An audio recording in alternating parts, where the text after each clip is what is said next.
ইস! ইসলাম নিয়ে এত সুন্দর কথা। কথাগুলি সত্যি দিলের মধ্যে লাগছে। একটু ধৈর্য সহকারে শুনেন। আচ্ছা, আপনার ঘরে যে কোরআন রাখা আছে এবং যে কোরআন আমি পড়ে আপনার এই বাংলাদেশে এসেছি, সেই কোরআন ছাড়া কি আপনাদের অন্য কোনো কোরআন আছে? এ কি বলছেন আপনি? আমাদের কোরআন একটাই, যার কোনো পরিবর্তন হয়নি। আমাদের কোরআন অপরিবর্তনশীল, যা আগে ছিল এখনো তাই আছে, তার কোনো পরিবর্তন হয়নি। প্লিজ আঙ্কেল, প্লিজ রাগ করবেন না। আপনাদের কোরআনে কোনো বিকৃতি ঘটেছে সেটা আমি বলছি না। আমি যে কোরআন পড়েছি নিঃসন্দেহে সেটি একখানা সুন্দর কিতাব, কিন্তু আমি সেই কোরআনটি দেখতে চাইছি যে কোরআন দিয়ে আপনারা আপনাদের জীবন চালনা করছেন।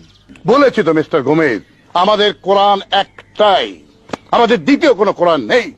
যদি তাই হবে তবে এই কোরআন তো আপনাদের কাউকে মেনে চলতে দেখি না।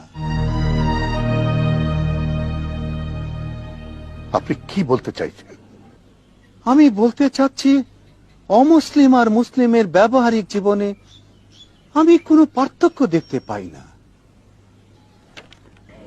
এরা উভয়ই সুদের উপর বাড়ি কিনে, সুদের উপর ব্যবসা করে, উভয়ই মিথ্যা কথা পাল্লা দিয়ে বলে। আর নামাজ রোজার কথা বলবেন, সেখানেও তো একই অবস্থা। অনেকে উপাসনালয়ের ধারে কাছেও যায় না। এই অবস্থায় আমি কি করে বুঝবো যে আপনাদের কোরআন একটাই?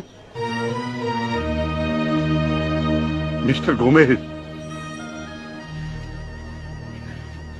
আপনি আমার চেতনায় আঘাত দিয়ে আমার চোখের সামনের থেকে ভুলের পর্দাটা সরিয়ে দিয়েছেন। একজন অমুসলিম হয়ে আপনি এই কোরআনটাকে যতটা বুঝেছেন,